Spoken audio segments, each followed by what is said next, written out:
ശബരിമലയിലേക്ക് തിരുവനന്തപുരത്തേക്ക് രണ്ടിടത്തേക്കും ഒരേ സമയം പ്രധാനമായ നീക്കം നടക്കാൻ പോകുന്നു എന്ന് വ്യക്തമാവുകയാണ്. തിരുവനന്തപുരം കോർപ്പറേഷൻ പകുതി സീറ്റുകൾ പിടിച്ചെടുത്ത ഈ സാഹചര്യത്തിൽ നരേന്ദ്രമോദി തിരുവനന്തപുരത്തേക്ക് എത്തുമെന്ന് നേരത്തെ തന്നെ അറിയിച്ചിരുന്നു. അതിനുശേഷം വൻ പ്രഖ്യാപനങ്ങൾ ഉണ്ടാകുമെന്നും അദ്ദേഹം അറിയിച്ചിരുന്നു.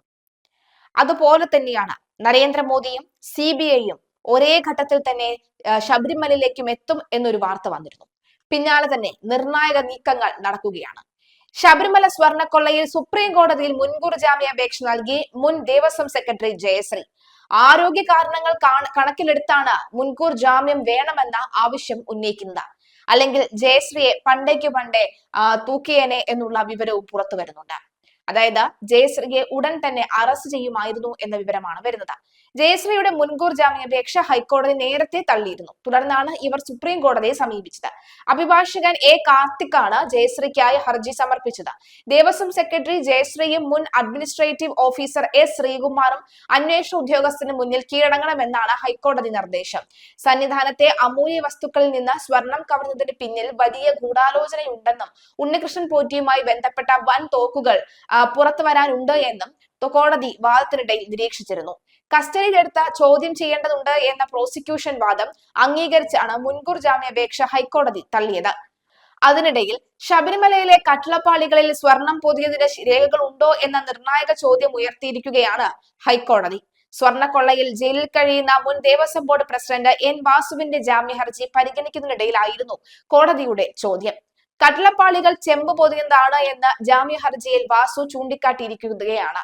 ശബരിമലയിലെ വിവാദ കട്ടിളപ്പാളിയിൽ സ്വർണം പൊതിഞ്ഞതിന് എന്ത് രേഖയുണ്ടെന്നാണ് ജസ്റ്റിസ് ഖബറുദ്ദീൻ ഇന്നലെ സർക്കാരിനോട് പ്രത്യേക അന്വേഷണ സംഘത്തോടും ചോദിച്ചത്. ദേവസ്വം ബോർഡിന്റെ പക്കലോ ശബരിമല സന്നിധാനത്തോ ഇക്കാര്യം വ്യക്തമാക്കുന്ന എന്തെങ്കിലും രേഖകളുണ്ടോ? സന്നിധാനത്തെ ഒരു മൊട്ടുസൂചി പോലും കൃത്യമായി രജിസ്റ്റർ ചെയ്തിട്ടുണ്ടോ? ഇങ്ങനെ പോയി കോടതിയുടെ ചോദ്യങ്ങൾ. കട്ടിളപ്പാളികൾ ചെമ്പാണ് എന്നും സ്വർണം പൊതിഞ്ഞതിന് രേഖകളോ തെളിവുകളോ ഇല്ലെന്നുമുള്ള വാസുവിന്റെ വാദത്തിന്റെ പശ്ചാത്തലത്തിലാണ് ഹൈക്കോടതി പ്രത്യേക അന്വേഷണ സംഘത്തോട് ഇക്കാര്യത്തിൽ വ്യക്തത തേടിയത്. കട്ടിളപ്പാടി സ്വർണമാണ് എന്ന് തെളിയിക്കുന്ന രേഖകൾ ഇല്ലെങ്കിൽ വാസുവിനെതിരെ കുറ്റം ചുമത്താൻ കഴിയുമെന്നത് എങ്ങനെയെന്നും ചോദ്യവും കോടതി ഉന്നയിച്ചു. സ്വർണ്ണ മോഷണത്തിന് മുൻകൈ എടുത്ത വാസുവാണെന്നും അന്വേഷണത്തിന്റെ ഭാഗമായി ശേഖരിച്ച മൊഴികളിൽ കട്ടിളപ്പാളികൾ സ്വർണം പൊതിഞ്ഞതാണ് എന്ന് വ്യക്തമാക്കിയിട്ടുണ്ടെന്നും പ്രത്യേക അന്വേഷണ സംഘം കോടതിയെ അറിയിച്ചു. വാസുവിന്റെയും മറ്റൊരു പ്രതി മുരാരി ബാബുവിന്റെയും ജാമ്യാപേക്ഷകൾ കോടതി വിധി പറയാനായി മാറ്റിയിരിക്കുകയാണ്. ശബരിമല സ്വർണ്ണക്കൊള്ള കേസിലെ കോൺഗ്രസ് നേതാവ് രമേശ് ചെന്നിത്തല വെളിപ്പെടുത്തിയ വ്യവസായിയുടെ മൊഴിയും കഴിഞ്ഞ ദിവസം SIT രേഖപ്പെടുത്തി.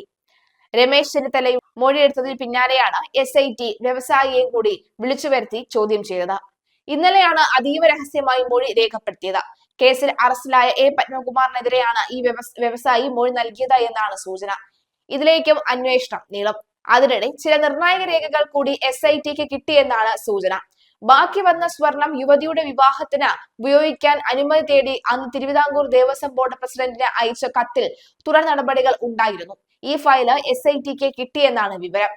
ദ്വാരപാലക ശില്പം 2018 സ്വർണം പൂശാനായി ഉണ്ണികൃഷ്ണൻ പോറ്റിക്ക് കൊടുത്തിരുന്നു. ഇതിനുശേഷം അധിക സ്വർണം ഉണ്ട് എന്ന് അറിയിച്ചാണ് ഇമെയിൽ അയച്ചത്. അന്ന് വാസുവായിരുന്നു പ്രസിഡന്റ്. വാസുവാകട്ടെ ഇത് തിരുവാഭരണം കമ്മീഷണർക്ക് കൈമാറി. അതിന് അപ്പുറം ഒന്നും അറിയില്ലെന്നായിരുന്നു വാസു പറഞ്ഞത്. എന്നാൽ ആ ഇമെയിലിൽ തിരുവാഭരണ കമ്മീഷണർ തീരുമാനം എടുക്കുകയും ശുപാർശ നൽകുകയും ചെയ്തു. ഇത് പോറ്റിക്ക് അനുകൂലമായിരുന്നു. ഈ ഫയലുകളാണ് SITക്ക് കിട്ടിയത്. എന്നാൽ ഇത് സംബന്ധിച്ച് ഉണ്ണികൃഷ്ണൻ പോറ്റിക്ക് അറിയിപ്പ് നൽകിയതിന് തെളിവുകളില്ല. ഈ അസ്വാഭാവികതയും SIT അന്വേഷിക്കുന്നുണ്ട്. അതിനിടയിലാണ് ചെന്നിത്തലയുടെ വെളിപ്പെടുത്തലിൽ വ്യവസായിയുടെ മൊഴിയും രേഖപ്പെടുത്തിയത്.